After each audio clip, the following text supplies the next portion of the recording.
palabra declara en el libro de Joel, capítulo 2, verso 28 al 32, lo siguiente: y después de esto, derramaré mi espíritu sobre toda carne, y profetizarán vuestros hijos y vuestras hijas, vuestros ancianos soñarán sueños, y vuestros jóvenes verán visiones. Y también sobre los siervos y sobre las siervas derramaré mi espíritu en aquellos días, y daré prodigios en el cielo y en la tierra, sangre y fuego y columnas de humo. El sol se convertirá en tinieblas y la luna en sangre, antes que venga el día grande y espantoso de Jehová, y todo aquel que invocare el nombre de Jehová será salvo, porque en el monte de Sión y en Jerusalén habrá salvación, como ha dicho Jehová, y entre el remanente al cual él habrá llamado. Esta palabra se cumplió el día que comenzó la iglesia. La semana pasada estábamos hablando acerca del libro de los Hechos de los Apóstoles y cómo vino el Espíritu Santo con fuerza, con poder, con lenguas de fuego. Ellos comenzaron a predicar y personas de todo el mundo que hablaban diferentes lenguas comenzaron a entender en su propia lengua. Ese fue un principio de señales, de prodigios, de sobrenaturalidad por parte de Dios. Tenemos que comprender lo siguiente: Dios es sobrenatural. Él se mueve en lo sobrenatural.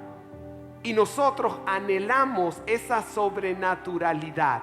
Para poder comprender a Dios, no puedo comprenderlo en un plano lógico. Nosotros somos lógicos y naturales. Él es ilógico y también es sobrenatural. Cuando tú lees la Biblia, lees historias que son historias sobrenaturales. Y las historias sobrenaturales rompen nuestro entendimiento. Va en contra de nuestra lógica.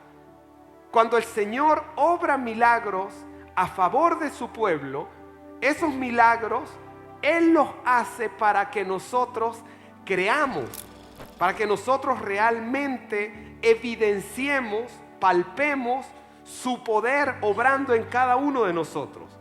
Pero yo decía la semana pasada que a el hombre le atrae mucho la sobrenaturalidad. Pero cada vez que tú vienes a la iglesia, cada vez que Dios te da una palabra, cada vez que Dios te da una nueva instrucción, cada vez que Dios te anima a arreglar algo, aunque sea pequeño, dentro de tu hogar se está derramando códigos del cielo que traerán bendición para tu vida. Por eso es que muchas personas yo les recomiendo que tomen nota. Que tomen nota de lo que están recibiendo.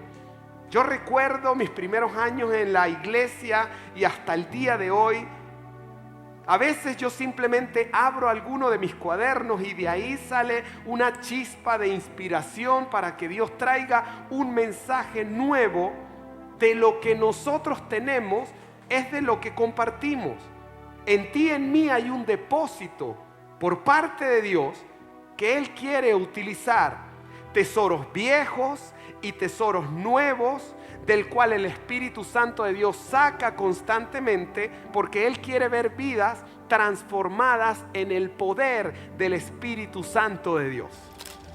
¿Por qué nosotros hemos llamado este año como un año de poder? Por diferentes evidencias que se vinieron dando en el último mes del año 2023. Y una de esas evidencias fue esta palabra, porque mientras yo preparaba el mensaje de la semana pasada, Drew, que es nuestra misionera que está en los Estados Unidos, me dice: Armando, necesito darte una palabra porque el próximo año será un año de poder. Y yo: sí, Drew, yo ya sabía, gracias por confirmarme lo que ya el Señor nos viene hablando. Pero en ese escrito, en ese email que ella nos compartió, lo primero que estaba era esta palabra, la palabra de Joel 2, 28 en adelante, en donde se dice: y después de esto derramaré mi espíritu sobre toda carne, y profetizarán vuestros hijos y vuestras hijas, vuestros ancianos soñarán sueños y vuestros jóvenes verán visiones. Esta palabra es la misma palabra que el apóstol Pedro predicó cuando comenzó la iglesia. Él se paró con valentía, y recordemos que la semana pasada estábamos leyendo el libro de los Hechos 1:1 en adelante, y él decía: hoy se está cumpliendo en este lugar esta palabra, la palabra dicha por el profeta Joel. Es decir, si ustedes están viendo sobrenaturalidad, es porque se está cumpliendo esa palabra. Si ustedes están viendo un estruendo, algo maravilloso que está ocurriendo, es porque el cumplimiento de aquella palabra profética de Joel se está cumpliendo hoy, en este momento y en este lugar. Ahora, ¿cuántos anhelan que esa sobrenaturalidad venga sobre la iglesia? ¿Cuántos anhelan que ese soplo venga sobre tu vida? ¿Cuántos anhelan que ese orden por parte de Dios se establezca en nuestro corazón? Porque Dios es un Dios de orden. A Dios le gusta el orden. A Dios le gusta la transformación. A Dios le gusta la restauración. Él anhela que el corazón de los hijos se vuelva al corazón de los padres y que el corazón de los padres se vuelva al corazón de los hijos. ¿Qué significa eso? Que Dios restaura todas las cosas. Que Dios está en el negocio de restaurar lo que se quebró y dejarlo mucho más hermoso que cuando estaba nuevo. Porque cuando Dios restaura una vida, utiliza los tesoros viejos para testificar y utiliza los tesoros nuevos también para hacerle saber a todo el mundo que Él está obrando en tu mente y también en tu corazón. Pero para que ese mover de Dios venga, se necesitan varios puntos importantes que yo quiero compartir el día de hoy. Pero antes quisiera leer en el libro de Zacarías capítulo 12 verso 10, en la Nueva Versión Internacional, dice la palabra lo siguiente: entonces mirarán a mí a quien traspasaron y harán duelo por él. Todo este estudio, yo le decía hoy a mis hijos, primera vez que voy a predicar, un estudio que yo no preparé. Y entonces me decía Sara: ¿y cómo se siente, papá? Y yo, bueno, se siente igualito. Porque finalmente nosotros somos un canal de lo que Dios trae para su iglesia. Nosotros simplemente estamos siendo como esa bocina que está ahí, un instrumento para que la palabra de Dios corra. Pero esta palabra, entonces mirarán a mí a quien traspasaron. Atención, es una palabra profética desde antes que viniera el Señor Jesucristo, hablando de lo que le ocurriría al Señor Jesucristo, porque al Señor Jesucristo lo traspasaron. ¿Qué significa traspasar?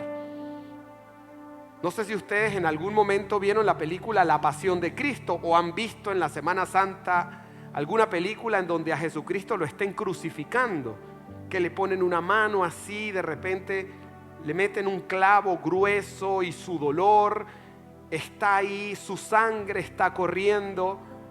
Y dice la palabra, entonces mirarán a mí a quien traspasaron.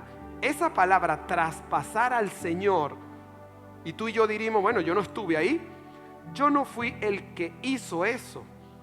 Pero es tan global, tan significativo el hecho de decir, al Señor lo traspasaron, y solamente puntualizar al hombre que ahí lo estaba clavando en la cruz del Calvario.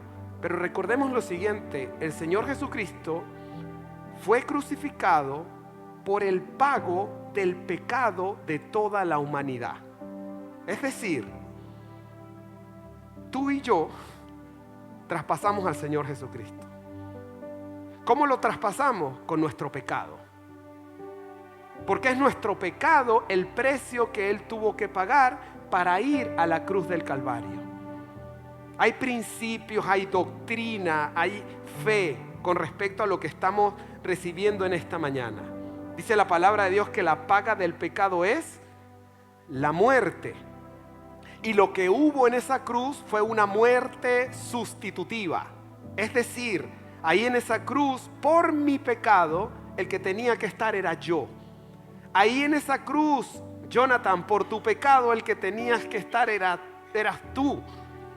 Porque cada quien paga lo suyo, ¿verdad? Yo no voy a pagar por usted, ustedes no van a pagar por mí. Pero Jesús sí pagó por ti y pagó por mí.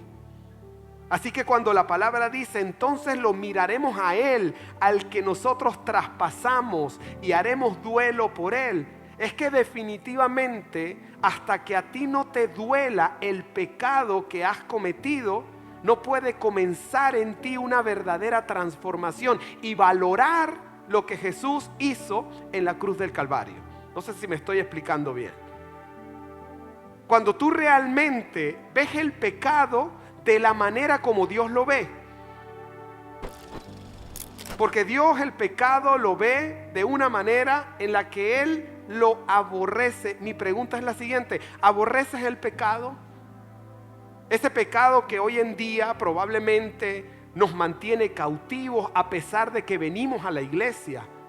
Esa pornografía que todavía no supero porque cada vez que estoy solo, entonces está ahí la computadora o el teléfono o cualquier cosa que me atrae y vuelvo a caer y me vuelvo a sumergir. Es el orden al que Dios me llama y sin embargo yo sigo mi vida, viviendo mi vida en completo desorden. Es dejar de hacer el tipo de negocios que estoy haciendo o realmente enseriarme, casarme, dejar de vivir en fornicación o en adulterio. Cuando tú ves el pecado como Dios ve el pecado, cuando tú te alejas y comprendes que Dios te dice, sed santo porque yo soy santo y sin santidad nadie verá al Señor. Qué duro que yo puedo tener 3, 4, 5 años yendo a la iglesia. Y si el Señor viene por su iglesia y yo no he dejado el pecado, yo no voy a ver al Señor.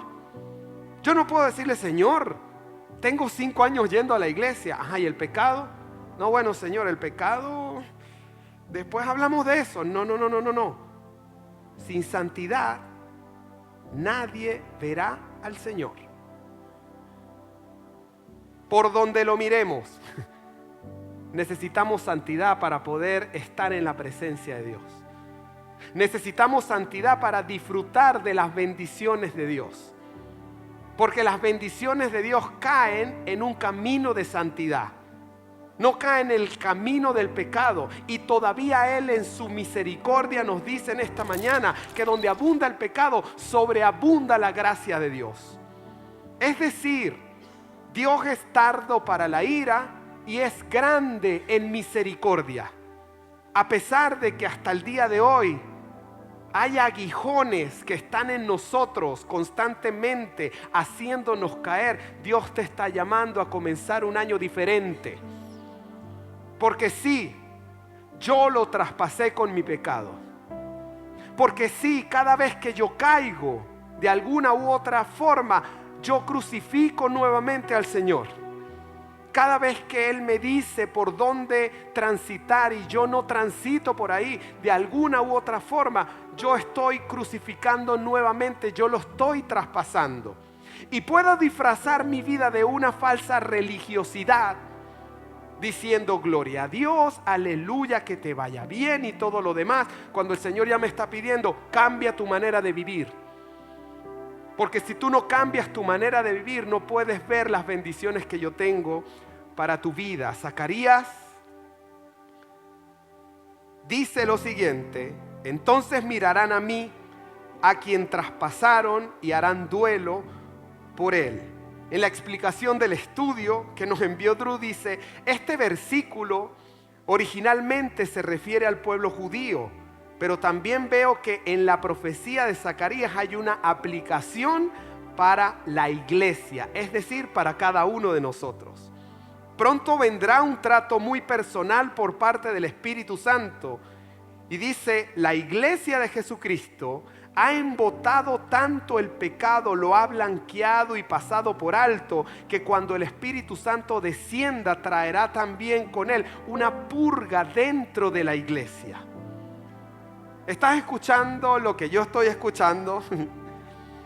Habrá llanto, habrá lamento, habrá quebrantamiento, un reconocimiento de la realidad de cómo nuestros pecados realmente entristecen el corazón de Dios.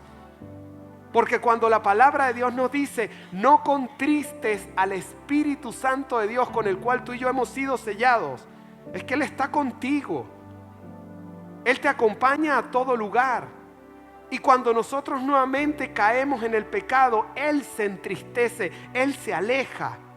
Es como cuando tú quebrantas una relación, cuando alguien te traiciona. Levante la mano, ¿a quién le gusta la traición? Levante la mano el que le gusta la traición. ¿Cómo te sientes cuando te traicionan? ¿Cómo te sientes cuando te han sido infiel en una amistad, en alguna relación?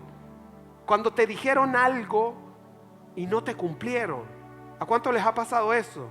No, pero tú me dijiste, ¿y qué pasó contigo? No, y empiezan a meter unas excusas que tú estás así como que no. O sea, esto ya no vale ni la pena seguir aquí perdiendo mi tiempo porque esta persona pasó por encima de su propia palabra. Eso es lo que pasa con el Espíritu Santo de Dios cada vez que nosotros pecamos. Y lo peligroso de eso es que uno se puede habituar a eso. Uno puede decir, no, bueno, no pasó nada. Allá estás tú, Señor, yo estoy aquí, tú sabes que yo te amo, yo sé que tú me amas. No pasó nada. Y más adelante vuelve a ocurrir y no pasa nada. Pero tu relación con Dios cada día va menguando, va menguando, va menguando. Va menguando. Llega un momento en donde tú no sientes que lo escuchas y te sientes seco por dentro y te vas deteriorando por dentro y tu rostro ya no sonríe, ya no tiene ese brillo que te caracteriza, ese brillo que solamente te lo da el Espíritu Santo. Porque cuando tú tienes ese brillo en tu rostro que te da el Espíritu Santo, tú lo quieres cuidar. Pero cuando ese brillo que el Espíritu Santo te da ya no está en ti y te sientes seco por dentro, es el momento de examinarte a ti mismo, de examinarte a ti misma. Si es que nos hemos habituado a pasar por alto, como dice acá, algún comportamiento que está haciendo que mi relación con Dios no tenga nada especial. Sea así como que qué triste cuando hay relaciones, hay un concepto en el matrimonio que se llama divorcio emocional, que es cuando ellos viven en la misma casa, pero cada quien anda por su lado. Cada quien entra a su cuarto, cada quien está en su celular, cada quien, o sea, son como inquilinos dentro de un hogar. Hay un divorcio emocional ahí. No hay una esencia, no hay comunicación, no hay buen trato, no hay presencia del Espíritu Santo. Pero yo estoy en la iglesia. Estoy viviendo en un ambiente totalmente religioso que el Espíritu Santo de Dios aborrece. ¿Estamos de acuerdo? ¿Seguimos o paramos? El Espíritu Santo se moverá de esta manera, no solo en las congregaciones, sino también en las familias y en los individuos. Es un movimiento. Es un poder, pero vendrá sobre ti primero que todo. Para poder que venga sobre tu familia, primero tiene que venir sobre ti. Primero tiene que ser algo personal. No mires a la persona que está a tu lado. Esto es conmigo. A ver, levanta la mano por un instante. Los que tengan mano, levántenla. A ver. Esto es contigo. Es contigo. No es con la persona que está al lado. Esta predica está buena para el de al lado. No, es para ti. Es para ti. El Espíritu Santo vendrá primero que todo sobre ti, dice la palabra, y la tierra hará duelo cada familia por sí, las familias de las casas de David por sí y sus mujeres por sí. Zacarías 12:12. ¿Por qué? Porque yo entiendo que yo traspasé al Señor. Porque yo comprendo que mi pecado traspasa nuevamente al Señor en la cruz. Porque yo entiendo que vivir una vida de pecado, lamentablemente, hace que el mover del Espíritu Santo no esté sobre mi vida. ¿Se comprende esto? ¿Estamos de acuerdo? Y yo hablaba, dice, en resumen, aquí están calificaciones y marcas del derramamiento del Espíritu en los últimos días. Número 1, un enfoque en la cosecha final de almas. Si tú quieres que el Espíritu Santo venga sobre tu vida, tú tienes que anhelar y tú tienes que ver cómo podemos nosotros ganar almas para el Señor. Dice la Biblia que el que gana almas es una persona sabia. El que gana almas es una persona sabia. ¿Saben que mientras nosotros estamos acá hay un matrimonio allá afuera? Ustedes, algunos lo vieron cuando iban entrando, con un cafecito, con unos caramelitos, con un mensaje, porque ellos tienen un anhelo ferviente de ver a una persona que entre por ese lugar. ¿Tienes ese anhelo ferviente? ¿Hablas cuando tienes que hablar? ¿Compartes tu fe con otras personas? Lo que estamos diciendo en esta hermosa mañana es importante. Ahí se crean relaciones. Ahí tú bendices a otra persona. Ahí tú das por gracia lo que por gracia tú también has recibido. Número 2 dice, un espíritu de gracia que conduce al arrepentimiento y a la piedad. Tu vida tiene que ser transformada. Si no hay transformación, no hay bendición tampoco. Así que para yo recibir bendición por parte de Dios, a mí me tiene que gustar ser tratado por el Espíritu Santo. Dice la palabra de Dios, aférrate a la corrección, no la abandones porque ella es tu vida. Hay personas que cuando la corrigen, no le gusta. A ver, sinceramente, yo sé que no lo van a levantar. No te gusta que te corrijan. Gracias por tu sinceridad. Gracias por tu sinceridad, Juber. A ver, levanten la mano los que le cuestan que lo corrigen. Perfecto. ¡Qué sinceridad! ¿Sabes que esa es una mala conducta? Y te voy a explicar por qué. Porque si tú cometes un error y alguien te dice, mira, eso que hiciste es un error, y tú dices, no me gusta que me lo digan, tú te quedas en el mismo lugar. Pero si tú agradeces que te corrigieron, tú te extiendes hacia un nuevo lugar y vas siendo transformado. Dice la palabra aférrate. ¿Qué es aferrarse? Que de no gustarte pase a gustarte. Es duro lo que te estoy diciendo. Bueno, el Espíritu Santo está obrando en esta mañana, ¿verdad? Aquí en este lugar. Con los que levantaron la mano. Ahora, yo sé que a los otros les encanta que los corrijan. Bueno, buenísimo.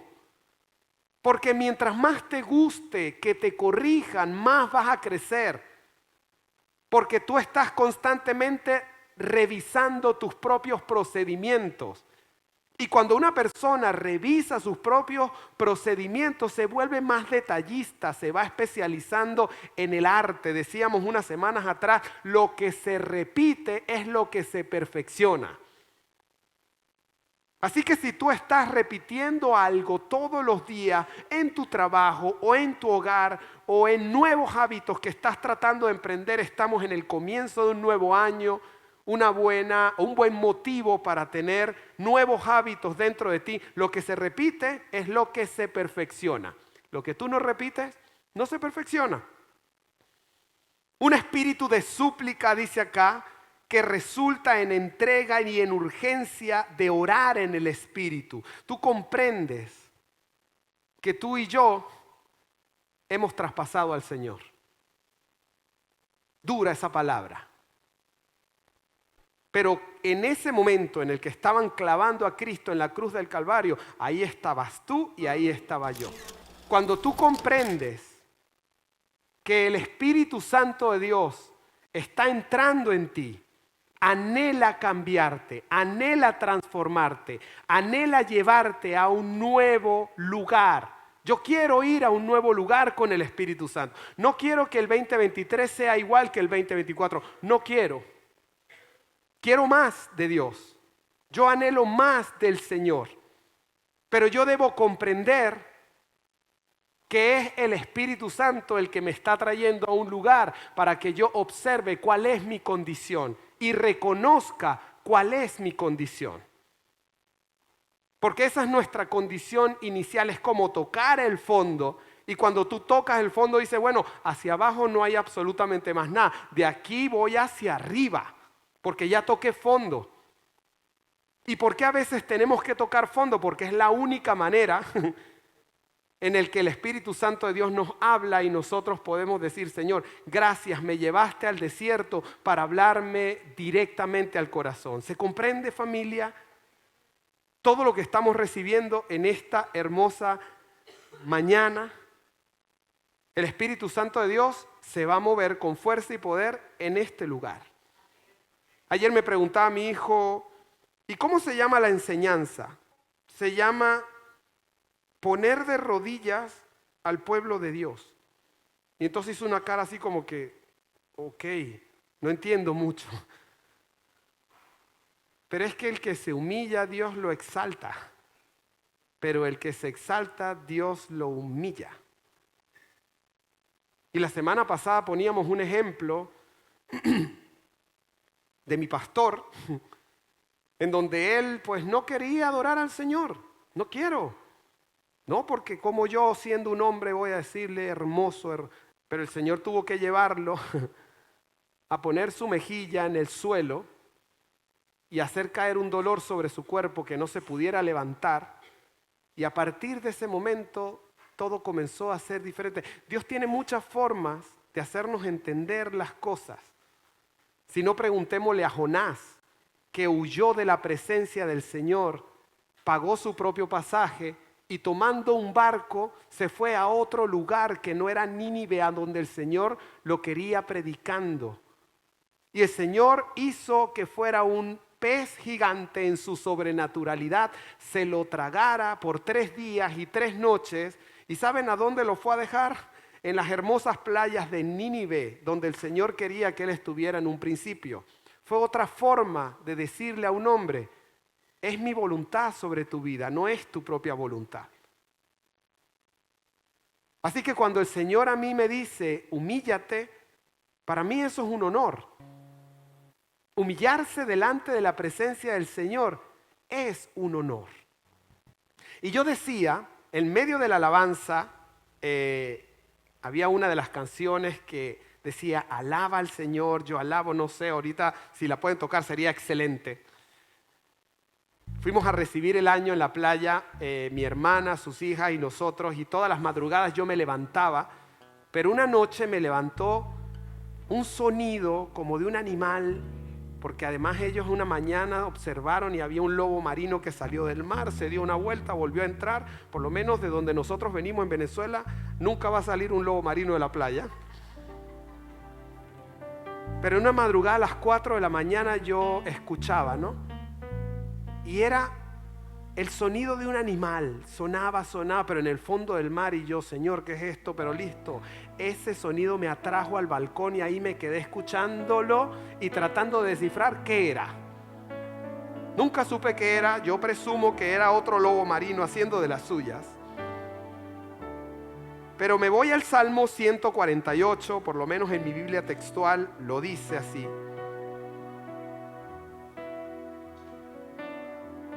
El Salmo 148 declara, alabad al Señor desde los cielos, alabadlo en las alturas, alabadlo vosotros todos sus mensajeros, alabadlo vosotros todos sus ejércitos, alabadlo sol y luna, alabadlo vosotras todas lucientes estrellas, alabad los cielos de los cielos y las aguas que están sobre los cielos. Alaben el nombre del Señor, pues Él lo mandó y fueron creados. Y los estableció a perpetuidad para siempre, un decreto que no pasará. Alabad al Señor desde la tierra. En la Biblia textual dice cetáceos de todos los océanos. Cuando yo fui a buscar, Silvia, que te gusta buscar los significados, ¿quiénes son los cetáceos? Son los grandes animales marinos que hay por debajo del mar. Las ballenas, los animales más grandes, conforman los cetáceos, y dice la palabra que ellos alaban al Señor. Después dice, animales alados, dice, el fuego, el granizo, la nieve, el vapor, el viento huracanado que cumple su mandato, los montes de todos los collados, los árboles frutales y los cedros, las fieras y todos los ganados, los reptiles y los pájaros alados, todo lo que está a nuestro alrededor, alaba al Señor. ¿Lo habías pensado en algún momento? Que el gatito de tu casa, el perrito de tu casa, absolutamente todo lo que Dios ha creado, lo ha creado para recibir alabanza. Y es de ahí donde viene la sobrenaturalidad por parte de Dios, cuando tu vida se convierte en una alabanza a Dios. Sigo leyendo, los jóvenes y las doncellas. Los jóvenes, las jóvenes, los jóvenes, todos somos jóvenes en este lugar, ¿verdad? Y los ancianos junto a los niños, no vinieron hoy ancianos. Alaben el nombre del Señor porque solo su nombre es sublime. Su majestad es más alta que los cielos y la tierra, y Él ha exaltado el poderío de su pueblo, motivo de alabanza de todos sus santos, de los hijos de Israel, su pueblo, a Él ha allegado. Y después dice, aleluya. Cuando tu vida se convierte en una alabanza, comencé a hacer un ejercicio de leer los salmos, pero no del 1 al 150, sino del 150 al 1. Y el día 1 leí el 150, alabanza. El día número 2, el 149, alabanza. El día 3, el 148, alabanza. Y comprendí, Dios quiere que tú lo alabes. Dios no quiere que le pidas, Dios quiere que lo alabes. Que por encima de tus problemas lo alabes. Que en medio de la circunstancia lo alabes. Que tu vida sea alabanza, que en medio de la prueba lo alabes. No saben cuánto se pierden el que no quiere alabar a Dios. No sabes de lo que te estás perdiendo. Reta esto que estás escuchando. Desafíalo. Di, voy a alabar al Señor en la mañana, en la tarde, en la noche. Voy a arrodillarme delante de su presencia. Mi vida será alabanza este año. Ya el próximo año veremos qué pasa. Te aseguro que vas a alabar el 25, el 26, el 27, el 28. ¿Por qué? Porque Dios te está desafiando a que hagas algo nuevo. No puedes ver algo nuevo si no comienzas haciendo algo nuevo. Es una locura creer que las cosas van a cambiar haciendo siempre lo mismo. Pero si quieres ver cosas diferentes, comienza a practicar cosas diferentes y mantente. Esta es la parte más difícil de todo lo que acabo de decir. Porque el problema no es llegar, el problema es mantenerse. Es ahí donde está el desafío. En donde tú dices, Señor, yo anhelo lo mejor de ti para mi vida este 2024. Voy a hacer todo lo que tenga que hacer. Lo voy a hacer. No voy a ser como Jonás, que necesitó un gran pez que se lo tragara y lo colocara en las playas de Nínive. No, yo quiero ir a Nínive por voluntad propia. Yo quiero que tú me digas y yo ejecuto. Yo quiero que tú seas mi entrenador, Espíritu Santo. Y aquí estoy yo como jugador. Y vamos a jugar el mejor juego porque tú me estás entrenando. Voy a ver equilibrio, voy a ver orden, voy a ver plenitud, voy a ver pasión, voy a ver nuevos proyectos, voy a ver cómo mi vida avanza, voy a ver cómo se restauran relaciones, se abren nuevas puertas. ¿Por qué? Porque tú eres mi entrenador. Yo no soy mi propio entrenador. Yo me muevo en el poder del Espíritu Santo de Dios. Esas son tus palabras, no son mis palabras. Ese es tu lema para este 2024. No es mi lema. Eso es lo que Dios te está diciendo, te está invitando, te está desafiando. Dios te está enamorando. Déjate enamorar por Dios. Déjate atraer. Déjate atraer.